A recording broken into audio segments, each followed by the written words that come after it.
are you, everybody? Welcome to a very special LinkedIn Live. We're doing a Monday edition, hopping on, talking about some subjects that are near and dear to our hearts, and also things that we think that will give value to everybody out there who wants to do public speaking or more presentations.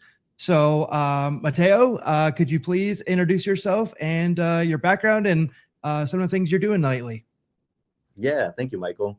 Hi, everybody. My name is Matheo Cadena, and I'm currently the chapter lead of Type Thursday Los Angeles. And if you haven't heard of us, we're like type geeks, and we geek out over typography and design and the application and use of type across all kinds of applications like user interface, from packaging to graphic design, signage, wayfinding, and stuff you might see at Comic-Con too, because how do you get around at any convention? You get around with signage and typography that guides you all along the way. So that's me, a little bit about me. Michael, how about you? Yes, well, we're friends, colleagues, but I'm also a chapter lead of Type Thursday Phoenix, and you were instrumental in helping me with that. We've been friends from Los Angeles. I'm now in Phoenix.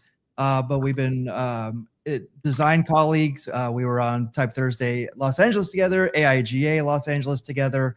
I'm a brand designer. I'm a graphic design educator and also an Adobe community expert. And I have been trying very hard this year to do more speaking. And there's a lot of value in speaking. It also helps my teaching. It helps most every facet of what I do. If I do a branding project, I have to present, I have to show my work and also show why these are decision-making elements that I've chosen for these projects. So I actually have been remiss on any training, and I think a lot of designers are like that. They don't get the training to do this properly, and a lot of them, at least I did. I hid behind my bosses. I would let my bosses present my work, and then it would just be given back to me for changes. But when I had to take a lead, I actually had to do my own presenting. So was that the case for you as well? In my career, so I should also mention that I've done graphic design, I've done web design, I've done UX UI design, and then I worked most recently 7 years as an in-house designer at a small company where I was brought into the business table because I was hired as a freelancer, and then I sort of converted that into a salary position by educating my team, and I was presenting my ideas, my work, and everything I had learned from AIGA about how design can be at the business table and enhance the business overall. I was teaching that to my clients, and this client in particular loved it. They loved the leadership they saw in me and the presentation skills that I had at that time, that I had gained through Type Thursday, that I had gained through AIGA, my work there. And they brought me in and they were like, can we work with you full time? And I was like, absolutely, yes. They saw the value of design at the business table, because I never just made it about a logo or a package design or a web design, as those were or UI design, but I told them it's about the ecosystem of how we design for your customer and how we design experiences for your customer, and how these little touch points like the packaging or the website are parts of that experience, and we can make that better. So they loved the idea early on, and I gained all of that thanks to that ability to talk about the value of design through presenting or being in the rooms at AIGA Los Angeles with you on the board, and then our business meetings, or also in our public events, and then also with Chris Lim Chin pulling me into Type Thursday Los Angeles, and Rachel Elnar giving me the push in LA to be like, learn more and do more and be in public speaking positions more. So I was lucky that I was shy, but I had the right people to pull me in, and I saw the value right away that I brought it to my clients right away in my career. That was a little bit different on that end. Yeah, what we do is so visual, and sometimes we make the decisions, and sometimes what I like to say also is like design is sometimes invisible, and the best design is you don't know it, but the most visible design is bad design. So Yeah. you'll know when a typography is off, or something's Yes. out of place, or off, or off balance. So a lot of the explanation is, this is why we're not changing things. We're not going to do this. This is why we did this, because it is that seamless process.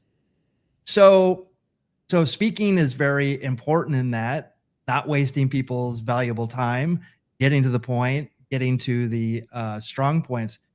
But not everybody gets those chances. So how can you optimize your opportunities? And one thing that I've tried to do vigilantly this year is do more speaking engagements, get in front of people, especially in the sense that I've moved.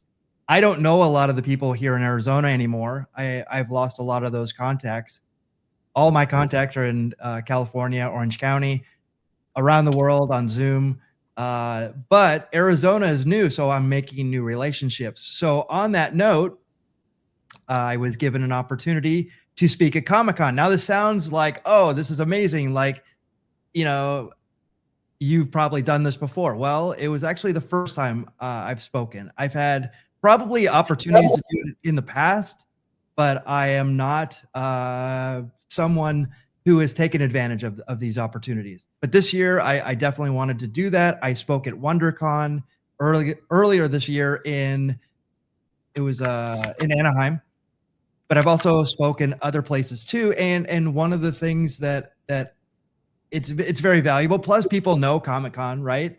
But it just didn't happen overnight, and I had to embrace it and also understand what was I going to talk about, because comic books is not my area of expertise, but graphic design, other things related to it is, and the wrestling part of it, because it was a wrestling panel. So let me start here. So this was the panel. It was called Not So Strange Bedfellows: The Relationship Between Comics and Pro Wrestling. So Matteo, right from the start, like what is your first impression of this? What would you think that you were going to get from this? Like we said, like maybe hearing about how comic books and the artwork influenced these guys who are in pro wrestling, their costume design, because I used to love watching WWE, and the costumes were everything, right? And the characters, the personalities were everything. They were larger than life characters when they came to the stage. So I can imagine this being at Comic-Con, and with this like relationship between comics and pro wrestling, that it's gonna have a light of this is how they inspired us to do what we did. That would be my best guess. Yeah. So as someone who probably doesn't know either side of this, the comic part or the wrestling part of it, that you're pretty much spot on. And what the panel basically, and it's been around for like over 15 years, both at WonderCon and Comic-Con. No way. Yeah. Wow. So it's yes, Josh Waldrop is the founder and publisher of Ultima Comics. I know him from my pro wrestling days. He was in production. He was also involved with a lot of wrestling promotions in a lead capacity for the production, and so like he's always been there. He's always been one of my great supporters, and I've never thought to like, oh, I'd love to be on this panel to talk about my days of pro wrestling, but also my graphic design background. So I'll go into that a little bit more, but like basically it's about storytelling, and we talk about this a lot. Great storytelling has different elements. It also has different visual aesthetics, and comics is not that far removed from how they structure pro wrestling, because there's always a hero and a villain. What are the visual cues to know the difference between the two? What is the buildup? You know, how do you create empathy for characters?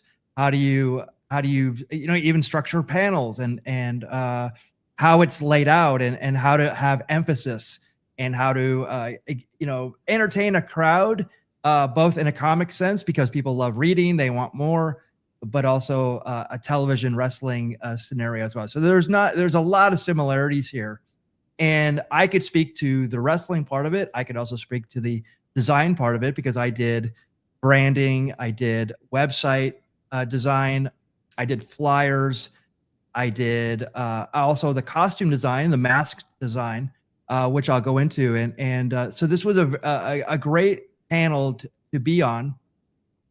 And you know, I didn't realize this. I thought to myself that I wasn't into comics, but actually I was.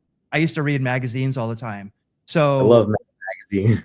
Yeah. I just read comic magazine. I didn't even realize that, it was like, okay. I was like, humor was more my jam rather than the like a Superman comic or X-Men. Yeah. And not that I watched a lot of. I'm not a big movie watcher. I watch movies, but I'm not super into it. But more comedies I'm into. But Yeah. that's what kind of attracted me to pro wrestling. It was cartoony. It was also like there's a lot of humor involved in it, but it was also athletic. And I grew up playing soccer and baseball, but I didn't grow up in wrestling. Even when I went to high school, I wasn't on the wrestling team. So Yeah. yeah, but I watched TV, but then I started making my own magazines. And my Oh, first I was working for a record store at the time, yeah. and so I wanted to do my own Which record store? fanzine about what's that? Which record store? Oh, Zia Records in Phoenix, Arizona, and Live it's in actually Arizona, you know, your records is famous. yes. Yeah, and it's Yes. funny too because this is the worst part about me. I'm the worst person to promote myself. I wish somebody else would promote me. You're absolutely right on that. It's actually a seminal record store here in Arizona, and I started there in the Yeah. early '90s as a sign painter and doing desktop publishing. So within that course of that, this was like in the middle '90s. I decided I want to do my own like, music, also pop culture, also like pro wrestling, and that's what this was. And Rudos was the name for bad guy wrestlers in Lucha Oh, Libre. Yeah, so that's why I chose that name specifically because it was just such a unique name. And then I made these magazines and they were all glossy and everything. They were way better than like the newsprint. I knew I wanted to do a little bit more, but I would travel around and go mhm. to these different events and then report on them. And I had other people that contributed to the magazine as well. We actually the magazine on the right there. We actually went to Roswell. It was the 49th anniversary of the Roswell crash. Supposedly, it's kind of like a Yeah. myth. There's also like they actually lean into it. There was actually a little convention there, and Oh, wow. we wanted to go the next year. That would have been the 50th, and supposedly the Foo Fighters were supposed to play there. And if you know anything Oh, about the Foo Fighters, that's that their name comes from like the UFO chases. It was the name of the I think the airplanes that chased the aliens supposedly. So there's a lot of lore in this, but I really oh, leaned into this I and love the wanted lore. to do the We're here stuff. for the lore. Yeah, exactly. So it was one of those things where like I didn't plan this, but I was like I just did it. And This is great uh, because you're combining so many elements of history in there, from the Roswell crash or the aliens and like the mystery and the gaslighting from the government. We don't know, right? And then the Foo Fighters. And then you bring in this all totally, into the magazine and the culture. This is so cool. Sorry, go ahead. totally. No, yeah, and you're right. It just from that, I actually met someone in Phoenix that was doing. They were actually a part of a promotion from Mexico called AAA, which is kind of ironic now because AAA was bought by WWE recently, which is like all these years later, it all comes around. But through this connection, I actually moved to Los Angeles in 1997, and then I started doing flyers for this person's promotion. It was a little independent promotion, and they're Yeah. starting up a wrestling school, but also uh, training wrestlers. And through this, I got a connection to doing artwork using my currency. I'm like, hey, if I do Yeah. your Yeah. branding and posters, I can train to be a wrestler. And I just really wanted just to try it. And it was way harder than I expected, as you can probably imagine. And Yeah. yeah, and um, my thoughts back then was like I was trying really hard not to get hurt, and I got hurt right away. I actually hurt my neck right away, and Oh, yeah, so it's some people say it's fake, but it's not. It may be choreographed, but it is absolutely real. The injuries are 100% real, and I had a yeah. lot of them. Yeah. Yeah. So Can I then, ask you what yeah, go with for it. when Go for it. back that slide? What time period was that? Because we went from Zia in the 90s, you were working there, you were doing the zines, and now this promotional work that you're doing. What year was this? So this is 98, 99. So like Okay. literally within like 4 or 5 years. Like I hit the ground running, Wow. and I didn't Yeah. even. It's kind of funny to think back now that it was even that long ago that it was. But it went fast for me, but Yeah. it was not a fast process at all. Well, what the reason I bring up what year is this is as a graphic designer, and who I grew up. I was born in '93, so I'm pretty young, but I was born into wrestling culture, watching that on the TV, and we would watch every like Hulk Hogan match or like, all the fights, and we'd be there for the villains and stuff. But then, as a graphic designer, looking at the work that the flyers that you made at this time, it also reminds me so much of like the early MTV punk rock, grunge era, like that whole like alternative era that was really popular in the 90s, which was going against the grain of like mainstream media. And what I can see is in your graphic design work and your type choices and your layout choices and your visual textures, like looking at Revolution and the way that's so like textured out and grunge in a way, it's giving me that 90s era type application of graphic design, and so I love it. I mean, I love seeing this and contextualizing it to the time that you made it, because like, nowadays if we were to see this, we'd be like, wait a second, that's like, what is, I think this is coming back, this style of this era. But to know you made this in the 90s, pre all these like tools that can just like, you can click a button now and make it look like it was from a retro era, but you actually had to go and make that yourself. And Yeah. in this timeline, where you were designing, you were really creating these looks yourself, or seeing stuff and mirroring it. So it's cool to see. Yeah. Yeah, thank you for that. And you're right. It grabbed from like maybe too many different inspirations, but it became what it is. And it's probably there's a lot of text in here. And if I were to design this today, I probably made different type choices, and also less type choices. But that's the way these posters were. It was always like it was literally like a circus, like how like a Yeah. circus poster was like, it's supposed to like just grab your attention, like what is this thing and where's it at and how can I be a part of it? And it looks like dirty and underground, and you're absolutely right. 100%. Yeah, Yeah, and that's what we were going for. And then exactly. I love that. and so like that kind of spawned into different things. I was doing merchandising. I was doing the Mm, costume design. I was also doing a lot of the t-shirts and the merchandising of this, but also getting into the multimedia of it. Back then we would make DVDs of things, and also like actually it was a lot of it was VHS tapes, and those VHS oh, tapes would go literally around the world. There was a lot of tape traders, so people would want to see like what's going on in California. We want to see like what's going on in Japan. So that like tape trading was like a big deal at the time. And yeah. then this didn't happen overnight, but this is like in 2004. So I finally got a chance to be Disco Machine. And Yeah. now this is the whole thing. I'm actually by nature, I'm a pretty modest person. And only recently have I been encouraged to talk about this part of my life. I've actually not talked about a lot of this only because I wanted to talk about graphic design. I feel like people didn't take me legitimately as a designer because I did this type of thing and was kind of like, if you're into it, you're super into it. But if you're not, you could probably see us like what's going on? Well, I don't get this, and it's a little bit too much for me. So when I was trying to get like more corporate jobs, obviously I wouldn't want to talk about this era of my Yeah. life. I probably like, but the first thing that people do is and I didn't do this for people, but people would do it for me.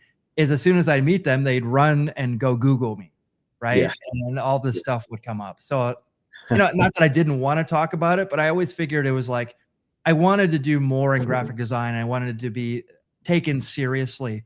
Yeah. But now I've been when I'm doing more talking, like this part of it is like it's a super huge icebreaker. It's like Yeah. My Clark Kent to my Superman, like Exactly. few people get to do something like this. So um I see yeah, it as Michael Mondragon's like superhero alter ego, once I saw it, and you revealed it to me, as of recently, and I got to see your YouTube channel and go back and watch your wrestling videos and your persona. And it's this whole alter ego that comes to life on the stage. And I have a background in martial arts, and then I grew up watching pro wrestling or like the wrestling matches. So like you said, I understand that there's there's a lot of athleticism that goes into this to be able to pull off these movements. It's not easy. And then to also, you're adding a layer of entertainment with the personality, the persona that you've created. The costume design, I think you talked about stuff like that, like having your hand in costume design, which was super cool. So for me to see this like superhero alter ego of yours, I was like so excited. And nowadays, everyone is talking about how do you merge your intersectional identities or passions and find the intersection that makes you unique in a world where, you know, creativity can be done in the click of a button. How do you do something that stands out from the crowd? We'll find the things that, you know, you're passionate about that nobody else is in that intersection, right? So it's like for you, you've got the pro wrestling background, you've got the sign painting, the graphic design of the 90s, and now you were able to build your own identity and persona, influenced by the 70s era, clearly disco machine. So also pulling from 70s culture and dance. And so I'm all for this. I think if you ever watched wrestling in the 90s or 2000s, you see how cool this is to like develop your own persona and a superhero alter ego on the stage. So well done, Michael. Yeah, thank you so much. I appreciate that. And for context, I never thought I would do this once, let alone like I did it like 500 times. Like I had about Oh my 500 gosh. Yeah, Yeah. and Wow.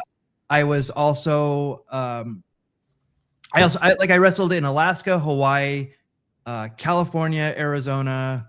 I wrestled in Germany, England, Japan. I had 2 tours of Japan. Wow. So yeah, so again, I super overachieved on this, and again, I designed my whole costume. I designed other people's costumes, other people's masks, and I never talked about that. Yeah. And I was also on an MTV show. So Oh my going back gosh. to my I Yeah. grew up on MTV, and then I was on an MTV show, And the fact that you were and on the show. Wow. Wow. yeah, and it was just a short-lived show in 2006. It was called Wrestling Society X, Mhm. and I actually had me and my partner, my tag team partner, we actually had the most matches of the season that we had, and so they Woo. loved it. They loved that we were like we were goofy and we did fun stuff, and through that, um, Crazy. this is well, now he wrestles as Seth Rollins, but this is at the time he was Tyler Black, and he was just a kid from Iowa who was wrestling. He's actually the WWE champion right now. Wow. Yeah, Wow. as of You this got to weekend. wrestle. Yeah. What? You got to wrestle with a WWE champion. Like again, my sister and I growing up in the 90s, we watched WWE like every night. Oh my gosh, we were so looking forward to all those fights, to all the drama, to all the like entertainment of the characters, and we'd get so hyped for it. We also play the video games like Celebrity Deathmatch, I think it was called. Mhm. Video games like that you could be wrestling in. We would buy those right away. We'd play those like nonstop. So wrestling had a huge influence in the 90s and 2000s to all these generations that we probably didn't even realize until looking back now. So wow, this is so cool to see, Michael. Yeah, so I mean, it was just like I had to throw this in here because he's I've wrestled a WWE champion. I've wrestled actually a few of them. This is well, he was Kevin Steen back then. This is Kevin Owens, if you know your WWE. And then the guy on the right is his name is Fergal Devitt, but he wrestles as Finn Balor.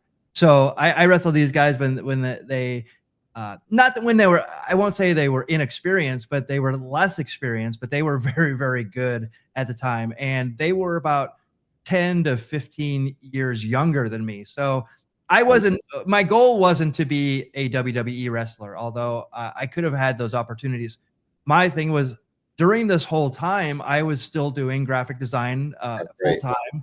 I was also a father. I was also, I was definitely burning the candle at both ends when it came to all of this. But I mean, again, it gave me these amazing opportunities that I have not talked about enough. And I was also in a magazine. I was at FHM Uh, magazine. Yeah. So after making magazines, I was actually in a magazine. But again, it was all the injuries were too much. yeah, I knew that if I was going to do this longer, because I did it for like 13 I think 13 years. 13 years, Michael. Yeah, I was going to ask you when were you in the magazine? So you started at Zia's in the 90s, Yeah. designing at Zia Records, then you went from the zines, then you went to the wrestling stuff and where you were designing for wrestlers in 2000s and becoming a wrestler yourself. Now here you are having a career in wrestling and then get featured in a magazine. What year was this? And that's so cool to see the full circle. This was 2006, 7-ish. Yeah. But yeah, I Wow. definitely again like everything wrestling is one of those things like it's if you're I wasn't super dedicated to it like other people wanted to be. They wanted it to be their job. I Yeah. had a job and this was like my Yeah. my supplemental thing, but I kept on having the right connections, and every time I wanted to leave or I got frustrated, it's like being in a band, you know, it's like your gigs are drying up, and then as soon as I wanted to get out or things had gotten rough for me, like there's a lot of egos involved in this, but Mm. all of a sudden a new opportunity would come up, and this was another one. I was like, I got to get out of this, and then like all these things like would come up, so I just stuck with it, and then eventually I met the guy that I bought the magazine of. So I bought this in Oh my God. 1985, and then I met him in 2008, and then he Wow. died not shortly after that. So I was very lucky to meet him. This is Roddy Piper. If you don't know who he was a big deal, and he was super nice. And they say don't meet your heroes because they're sometimes not the greatest. But Roddy was fantastic. He was very nice to me. Oh, So this is so cool. so let's get back to Comic-Con. So that I guess my credibility is, obvious to speak on a panel at Comic-Con, but I've never done it, and I only recently this year did I find kind of my angle as far as like what I wanted to talk about. There was actually another guy who actually couldn't make the panel. So the guy standing next to me is actually my good friend Scott Loss, who I started Pro Wrestling Guerrilla with. So we started our own wrestling promotion. And if you know anything about starting any business, it's tough. But starting a wrestling promotion and then having it was actually six of us, six wrestlers starting it. Nobody gave us a chance at all because they said that like you can't be wrestlers and start a promotion. Well, that promotion is actually still going. Although it's on hiatus right now, it actually went for like over 20 years. 20 And years. yeah, I left it about 5 years into it to pursue other things, but it Yeah. still goes. It was still going. It was a feeder for WWE, and Cool. I think that that's what a lot of the people, kind of know. Like wrestling, it's like one of the biggest independent wrestling below WWE, AEW as well.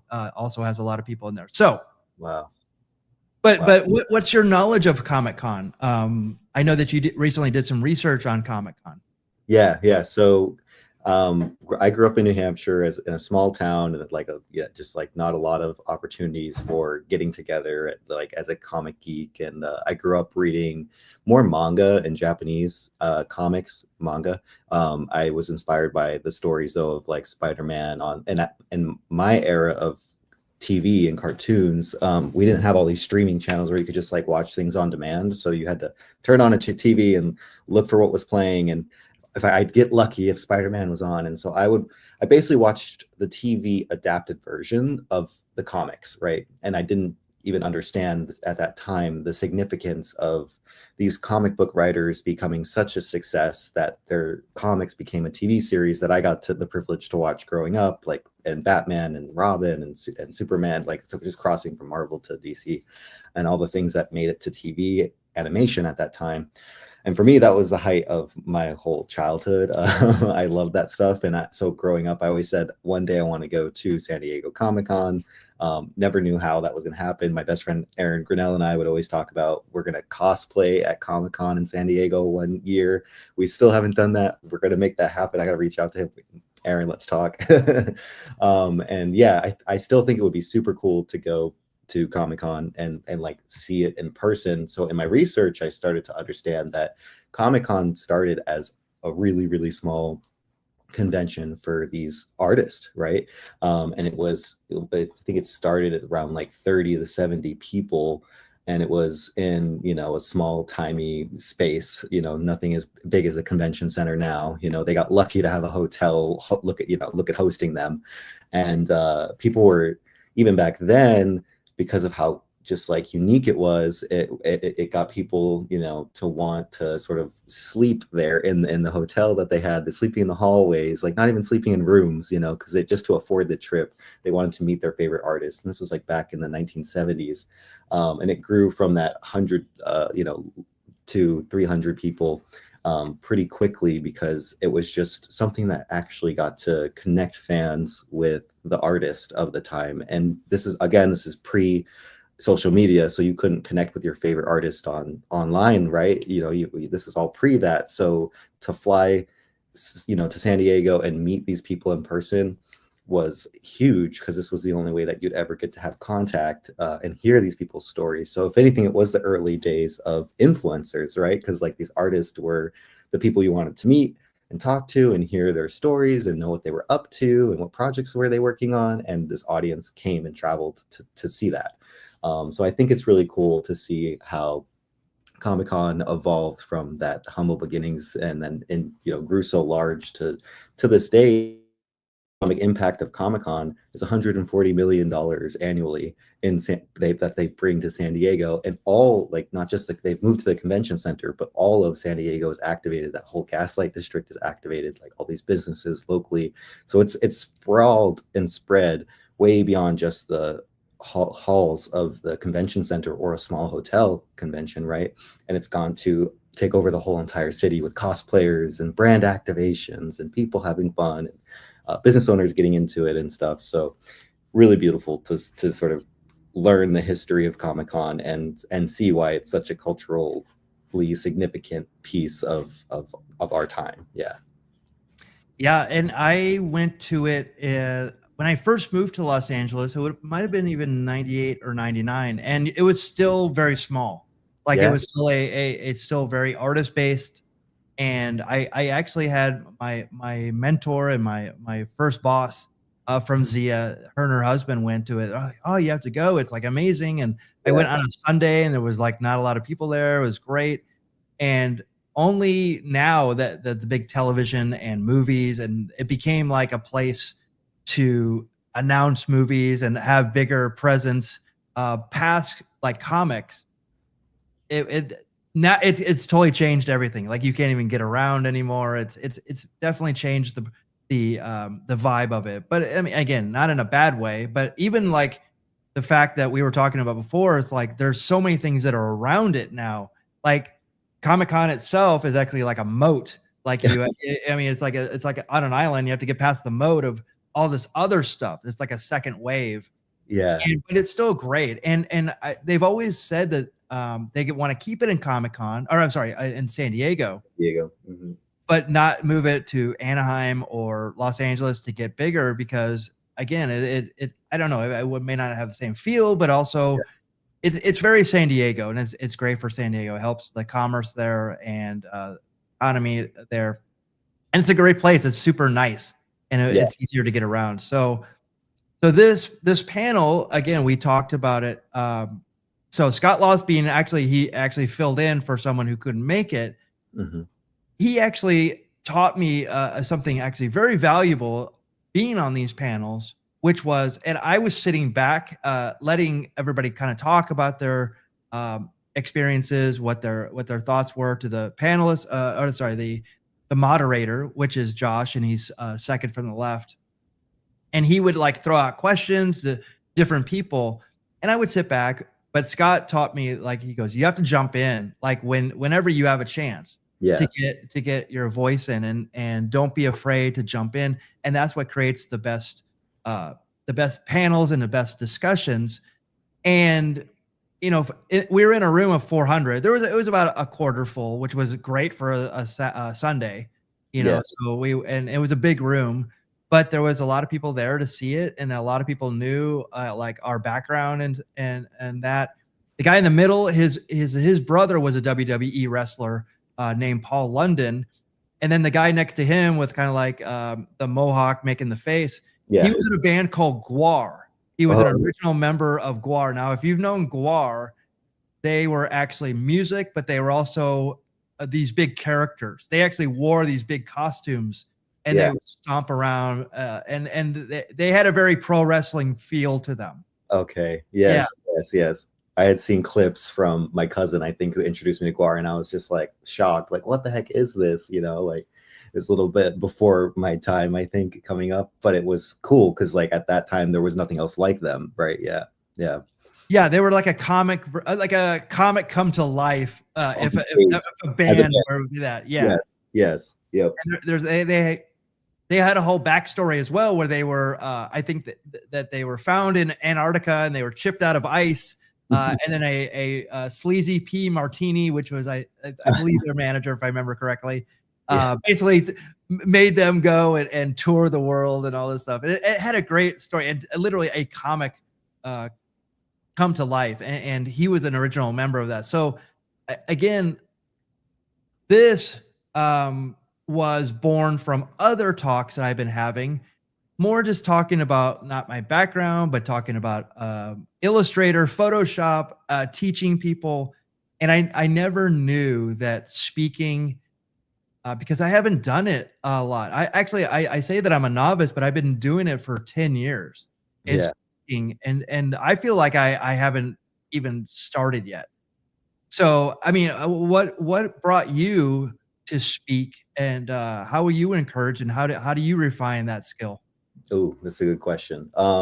So I think it all started when I moved to LA and I started going, I didn't know anyone in Los Angeles, and I had moved here from Arizona because I grew up in New Hampshire, talked about that, moved to Arizona, in different parts throughout my life. But when I was 18, made that switch and was there in Arizona. And then I think in 2017 is when I moved to LA, and I didn't know anyone here.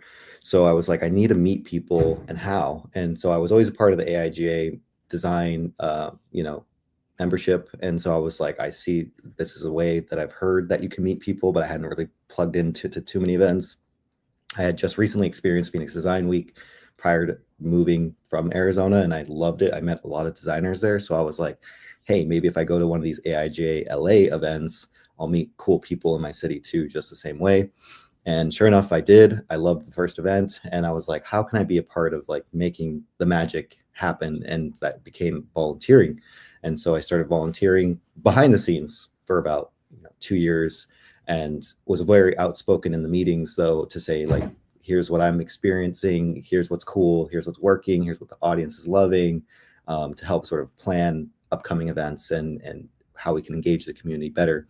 And then the board saw me as a contributing leader, and they invited me to be a part of the board. And so I said yes. So I sort of worked on the different aspects of membership, and then worked on event programming, and then got tapped to be on programming and development as well, and then later as vice president. So all the while talking to a small group of people helped me build up into then presenting to larger groups of people, because I think I had also been working on a project in typography, and I saw that it wasn't good to my design eyes, but to my engineers who are they're coders that was working on as a UX UI designer. I was the lead on this project, and I had to design this app interface. And the front end engineers and back end engineers were like, "Oh, this is great," but to me, I was like, the typography is missing something in all of these interface flows, and there's something that's not quite right. So I looked for typography related events, and I found Type Thursday in about 2018, and I just started going. And at every Type Thursday, the audience gives feedback to the presenters, and I was like raising my hand to give feedback because I was like, oh, this is really cool. I like this. And then Crystal Chin, who was the chapter lead at that time of Type Thursday Los Angeles, she was like, hey, why don't you present something? I can tell by the way you get enthusiastic and engaged that you would actually be an amazing presenter. And at that time, I was a little shy. I was just like, oh, I don't think I can be in front of a crowd of people. Da, da, da. And I was like, but she kept asking me, and I kept coming to Type Thursday like month over month, because it's once a month. And eventually she got me to crack, and I was like, okay, I'll present, I'll do it, I promise. And so that, I think, was my first experience in 2018 presenting to an audience bigger than 5 people or 10 people, and I loved it so much. I love the experience of presenting and getting feedback from the audience. And I brought my project back every month over the next year or like 8 months. And I was like one of the longest presenters to continuously show up every month, share the project and the evolution, for like, yeah, for however long that period was. And the audience got to see that project that I was working on grow and evolve because of their feedback and what I was learning, which was super cool. So I got this great mentorship while getting the experience to be able to present my ideas in front of a large group of people who are all really creative and smart and savvy in what they do. So that leveled up my skills so that when I had landed later in life and with this other client, I was like able to just present to them in a better way, in a way that made sense to people who didn't understand design. I could kind of now bridge the gap between business thinkers and design thinkers and get them all to think and share common language. And it just made my career, I feel like, get more valuable at that point when I could bridge the gap between presenting to creatives and presenting to business like people. So that was a little bit about how I came up to be a presenter, which I've now, as of 2025, coming back in to run the Type Thursday Los Angeles as a chapter lead myself. And every month I'm in front of people presenting and also growing our audience, as well. So it's exciting. I get this excitement that builds up every time, but there's still a little of that nervousness energy that you've got to convert into excitement and fuel, and then just like shine your light in front of a group of people. It's tough. It's not easy to get up there in front of everybody and communicate your ideas effectively. So, but it has changed and shaped my career, I would say. So, yeah.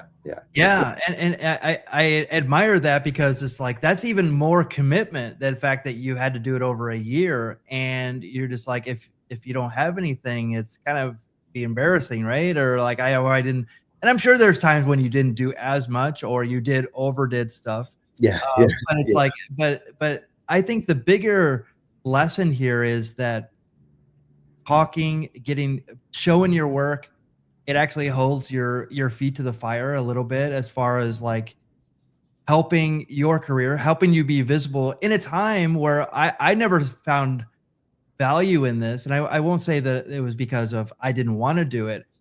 Back when I was doing work, it was more about the work. So like people that did the work, they're like, oh, I want to get that person to do that for me, right? yeah, But I feel like now in the social media age, showing how you do the process actually is more engaging and actually gets you more opportunities mm, than just doing the work and just being like, okay, that's it. It's like, or not having a face behind it. yeah, And I think that it's much more. Are you finding that too, like in the social media age, where people know you before they even meet you? yeah. They know your name and your face, but they have not formally met you. Yeah, that exact thing happened to me because I was at the Adobe UCLA event that happened earlier this year in April, and a guy pulled me out of the crowd, introduced himself, David Meza. Hey, David, if you're watching. And I was like so impressed because he's like, "Hey, you're the Type Thursday guy, right?" And I was like, "Oh, yeah, that's me. How do you know?" And he's like, I've been watching online and I've seen you post about it, and I've always wanted to come to one of the events in person, but I hadn't had the chance to come yet. And I was like, now's your chance because we're bringing it back, and it'll be, June and then July. So he's now come to both events, and he loves it. He loves the experience in the community, and that's exactly like what you're saying. There is like the social media era now allows us to expand our reach beyond just the people we know. And I'm always very shocked at who's paying attention, because I post stuff and I just think it's going to nowhere, avoid, but I just have gotten in the habit of like sharing things from doing all the event marketing with AIGA and my previous work and employer. So now I just start sharing things that I'm up to and doing, and people will message me or comment when they see me in person and be like, hey, thank you for keeping inspiring messages going on your page, on your story, on your Instagram. And I'm like, oh, okay. I didn't even think anyone was paying attention to this stuff. I was just putting it out there for my sake, and it's a really cool feeling when people resonate with you. And I think that's what's so special about Comic-Con is like you get to meet these people who are artists and hear their stories and have a connection and say, hey, you inspired me. Your stories inspired me. and your artwork inspired me. So I think that's what makes the San Diego Comic-Con so special and unique, is that it's bringing people together. Even though we have these digital channels now where we're very lucky to like follow people, nothing replaces that in-person experience. And part of my research showed in the pandemic, Comic-Con went dark, right? So in 2020 there was no Comic-Con all the way up until 2022, when I think this is when they first brought it back. And Hollywood has now stepped back with the Hollywood strikes that had gone on, and people were protesting against all these big agencies and media media conglomerates. And so they've stepped out of Comic-Con, and they're not putting money like they were into it, or having these big celebrity reveals like they were. And now people in the community are saying Comic-Con has gone back to its roots, which is focusing on the artist, meeting the artist, and fans having a shared experience in person together, to be able to cosplay together, to be able to have fun and share their personal experiences in the room, and to take over San Diego at large now and turn it into a Mardi Gras for geeks and nerds, and we're type nerds, so we get it. We're also like, for me, I'm a Japanese anime nerd. That's my whole thing. And if which also kind of wanted me to I wanted to throw it at you, Michael. If you were ever going to go to Comic-Con and cosplay, who would you cosplay? So for me, I cosplay as, this is from Naruto, a Japanese anime, Itachi. He's a ninja, and he's badass. If you know his story, then he's basically one of those guys who comes in as a bad guy, but slowly you find out he's been working to help out the main mission and grow another character. So I won't give any spoilers away, hopefully. But yeah, he's amazing, because he's just like evil genius masterminds. And I've always loved Itachi, and I was like, I would love to cosplay him some way as a ninja, Comic-Con, showing up and like posing and stuff. One of these days it's gonna happen. So my question to you, Michael, is if you were going to go to Comic-Con, who would you cosplay as? That's funny. I almost went as Disco Machine. My character. I was in my head. I was like, that would be cool. That would be cool to see him go as Disco Machine. You should. What's the modern version of Disco Machine? Oh my gosh. But like I said, I didn't think that I was into comics, and it turns out I totally was. I used to follow comics, all the humor comics, like Mad Magazine, Crack Magazine. Yeah. But there was also one called Cartoons, which actually was a humorous like car magazine, which we're very short lived. But then I didn't even put two and two together. But I used to read the Sunday comics, so like Family Circus, Peanuts. There was also like Beetle Bailey, Wizard of Iz, Ziggy. Anytime I could read Marmaduke, I was excited. Yeah. And I was like, I know all these. And then also, I also followed, like, the last time I went to Comic-Con, actually, I said that I went to Comic-Con in the 90s, but I took my son, who's now 23 and loves all the manga and all the anime and all that. So he's super into it. And we actually went, and I saw a magazine. His name is Sergio Aragones. And he did a draw off with somebody. So I got to watch them. They had like about 10 minutes to draw this certain thing. And then the crowd voted on who they liked better. It was actually very fun and very personable. This was maybe in 2015 or so. Yeah. But yeah, I don't know. And I would choose like this, that really, there was actually, and this is so deep, you can't even imagine. You might even have to look this up. And but there was a guy named Andy Capp, and he was just this guy who was like, he had like a derby, and he used to have the cigarette out of his mouth, and he used to be this crotchety guy that would just walk around, and he had like a wife that would always give him grief. And then he would like, he goes, I'm just gonna go to the bar, and then he would go, but it was like one of those 70s comics, I think, like maybe 60s. I would dress up as Andy Capp, which is such a deep reference. You can't even imagine how Comic-Con space is for. There's so many people there who like in the research I was seeing Silent Bob makes an appearance every year at Comic-Con. Yes. Silent Bob. And I was like, oh, that's one of those things that you only know, growing up here and like experiencing the comics here and like being nested in the culture. And so these like deep references this is the place to bring them to life. And if one person If one person knew who I was, it would be a mission accomplished. Mission accomplished. Actually, I did that one year for Halloween. I dressed up as Vivian from The Young Ones, Yeah, which was a British TV. It was a punk. I'll have to show you the picture. It's like amazing. But yeah. like one person came up to me and they said, "You're my hero," and I'm Oh, like, "I did it just for you." The rest yeah, of the people just thought I was a punk, but yeah, I was actually this very specific character from a British comedy. And so yeah, that's the fun of Comic Con. Uh, yeah. but I also there was another thing. Go ahead, ask your question. Oh no, I was just gonna say I love the commonality between geeking out in Comic Con and people who get the references and creatives in the room who are inspired by other creatives in the room and Type Thursday. So if you are a designer or creative or love typography nerd, or you trying to get into typography and understand it better, like I was, because I had basically many different challenges with typography, and I didn't get it, reading it online or trying to take a class, like it wasn't clicking. But going to the Type Thursday events in my city, I found a community. We geeked out over the same stuff. We see a font, we laugh at it, or we love it, or we share other stuff, and it's like we get these little references that only we get. So it's that same spark in the room as when you go to Comic-Con, where it's a group of people who get exactly how you feel about a subject, and that's so creatively niche that but these other people get it, and you just light up with joy. So yeah.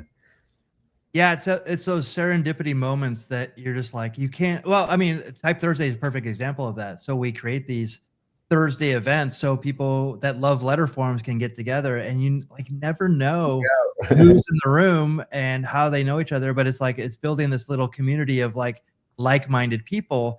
And I'll give you a perfect example of Comic Con for this. So we were my buddy and I, who I wrestled with, he actually came to the panel, and we just were walking around trying to soak in up everything before they shut it down at 5 p.m. So we just kind of wandered around, and there's still a lot of people there. Maybe like at 4 o'clock when we were walking around, and we just wanted to see what was around and maybe something cool that we could find. And we found this Godzilla thing that he had went to in Tokyo earlier. We're like, oh wow, this is all coming back, and then we saw these other things. But then we saw this. It was a little like celebrity alley where these celebrities were signing stuff, and so, like I said, like if you didn't know who they were, you wouldn't know. But if you knew, you'd be like, oh my gosh, this person's right here, and you Freaking can, yeah, totally. So there's this woman. Her name is Ashley Eckstein. out. Now, I'm going to ask you real quick. Do you know who Ashley Eckstein is? I'm terrible with celebrity names anyways. Same here. Same here. I didn't know who she was, but she's a fashion label. She has her own fashion label, but she's most famous for voicing the role of let's see if I can see this, Ahsoka Tano in the Star Wars franchise. I believe she's in the Clone Wars. Yeah. And she was also Muffy on That's So Raven. Oh, Okay. really?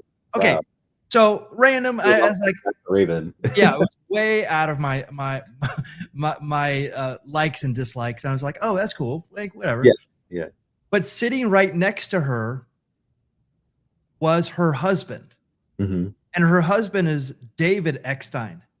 Now, for a baseball fanatic like myself, David Eckstein was on the 2002 Los Angeles Angels World Championship team. He was also a World Series MVP for the St. Louis Cardinals, which is my team. So me and Kevin had an equal amount of, and we're just like, so meanwhile, this person, Ashley, is super more famous than David in this world. Yeah. And we went up to David. We're just like, hey, we're big fans and like whatever. And then he turns out he is a huge wrestling fan. No way. No way. Yeah, and so he came up and we started talking. They're like, "Oh, why are you here?" Like, "Oh, I was on like a pro wrestling panel," and he's like, "You were?" And so we talked for 20 minutes on wrestling, and I literally said this to him. I said, "If you told me this morning that I would come here and speak wrestling with a World Series MVP. I What? would have said like who would it was just an amazing coincidence. Would not have believed. Not a bit. And he Yeah. was super happy that anybody knew who he was. And I was like, Oh, cool. but there was people that obviously knew who he was, but it was like Yeah. in that world, she was super more famous. Yeah. Yeah. And it's like, that's what's the fun of all this. It's like, Mhm. like you never know who you're going to see or meet when you get yourself out of your element and actually embrace like who you are and put your story out there and talk about it. And these events will happen. I guarantee it. Yeah. Yeah. This is super cool to hear. And it makes me also, as you were talking about like being on the panel and the whole experience of being on the panel, I'm kind of like, what was your favorite moment from being on the panel? What was your favorite theme or conversation that came up or question? Is there anything that stood out to you now looking back? So I will definitely say it's always a super big flattering thing. Like whenever anybody says like to me, like when I first see them or I haven't seen them in a long time, hey, nice to see you. And I always say like it's nice to be seen. In this world, I can't believe people remember like the things that I did. They So were, like yeah, for instance, I'll say like, oh, I did Wrestling Society X. I expect nobody to even know what that is. And then people are like, hey, and I'm like, they're clapping. how do you know? They Like, know. I go, okay. I go, I Yeah. was also, a co-founder of Pro Wrestling Gorilla, and everybody's yeah. And I was like, how do you? It doesn't make sense. So like, even as an artist, Yeah. like when you put your things out in the world, and you said it before about your post, like you don't think you just thrown it out to the abyss, Yeah. and you don't expect that people see them or resonate with them because if you don't get feedback, how do you know? But there's a silent majority out there of Yes. people that are watching and inspired by you. And then Mm. afterwards, like people will come up and they say, oh, can I take a picture with you? And I remember you from all these other things. I'm like, absolutely. Or will you sign this? And I was like, I You're like, haven't, yeah. you're Even sign it. I pleasantly never thought I'd surprised. sign another autograph, it's like, but like people remember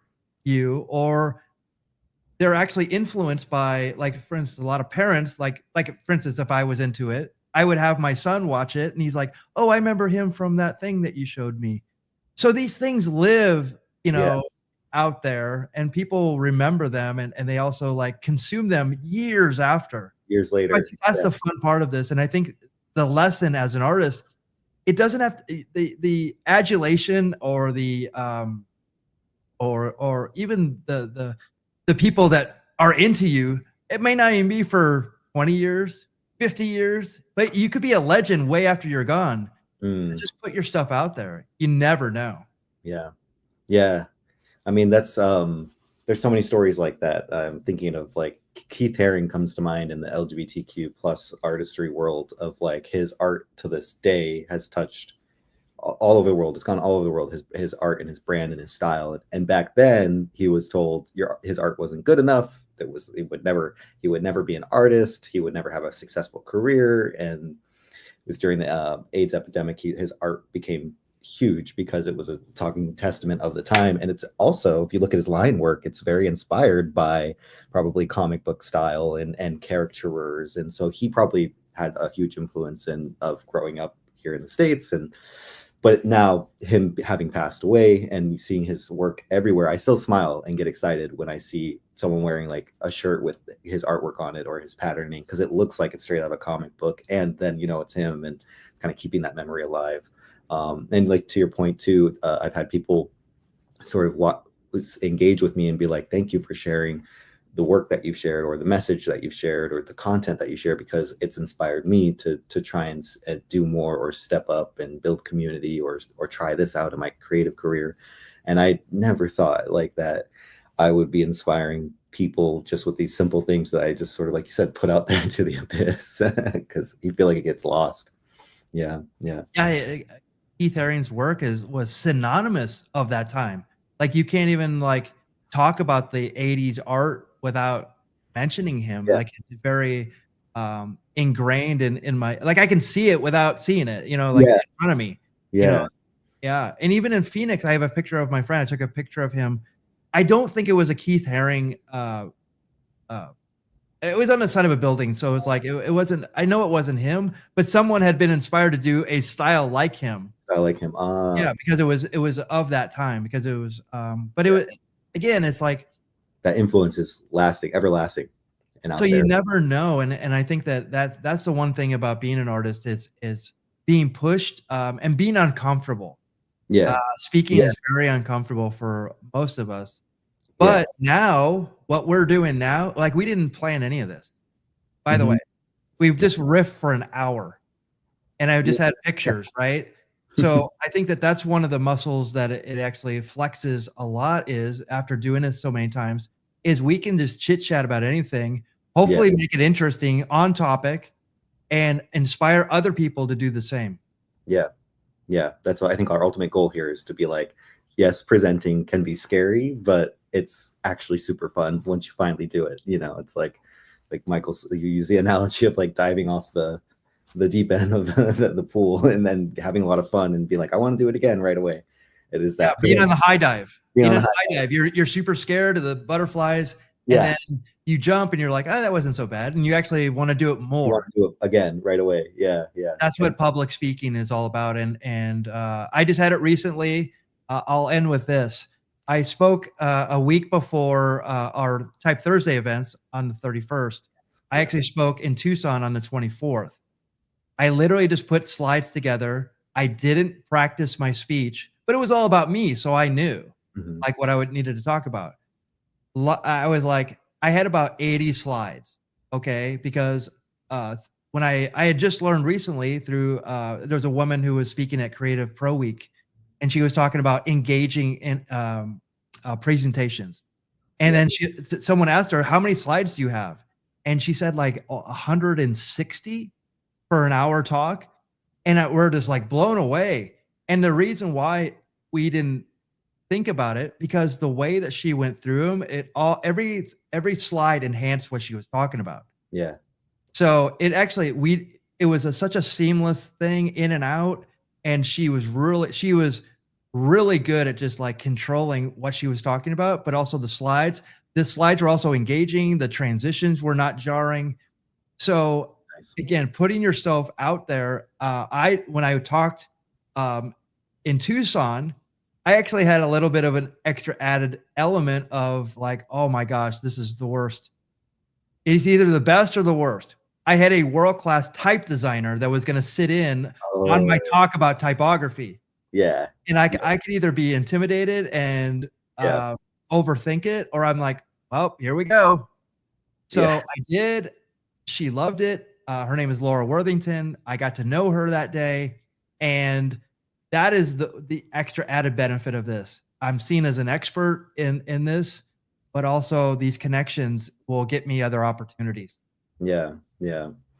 Oh, I love that, Michael. I love hearing about that, and I kind of was also thinking of like, I would love to see because you've been to Comic Con 3 times now. I think I is get it yeah, maybe counting that? more.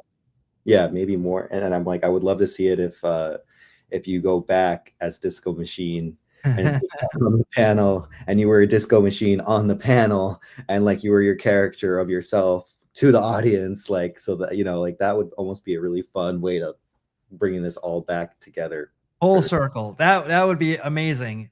Absolutely. I never thought about that. And again, I never thought myself as a character, but Yeah. Well, obviously you it's were. You were an entertainment icon in that culture, in the subculture, and I think that's the cool piece to this is there's, like I said, it's your superhero alter ego, Disco Machine, and you lived that identity, you said, as you mentioned, for like 13 years or so. So the people know and remember, and then you have that identity, and like, how cool would it be to like bring that back and a fun way where you're cosplaying as your character, as you, and then also being on the panel and having fun with that personality on the panel where you could even kind of play it with the guys in some way where do you get up and do something that's like I don't know, a wrestling move or something like, yeah, just yeah. something funny to like just disrupt the energy but get everyone else excited and clapping and into it. Yeah, Yeah, that's another thing too that I someone said to me, and I'll end with this that not everybody gets to do this, yeah, and but I also say that to artists that I talk to, we're very lucky that we get to be artists. Yeah. So every day we don't do it, we're denying not only ourselves, but the world Mm. of our talent, and we're not adding art to the world. Ooh. So that's the bigger point here. So not everybody gets to do this, and there's a lot of people that can sit back and criticize it, but they would never pick up a brush. They would never take a chance on making anything that would be criticized. So take advantage of that and use it to your advantage. Yeah. Yeah. I love that. That's every day that we are making, we're contributing something extremely valuable to the world. And every day that we're not making something that's like, oh, are you holding back now? You want to share that out. I like that because I've been always pushing myself to sketch more and try to sketch daily. It's sort of a challenge to myself to find a way that I can sketch even in the simplest, like, pencils, line work, just something simple. So Something.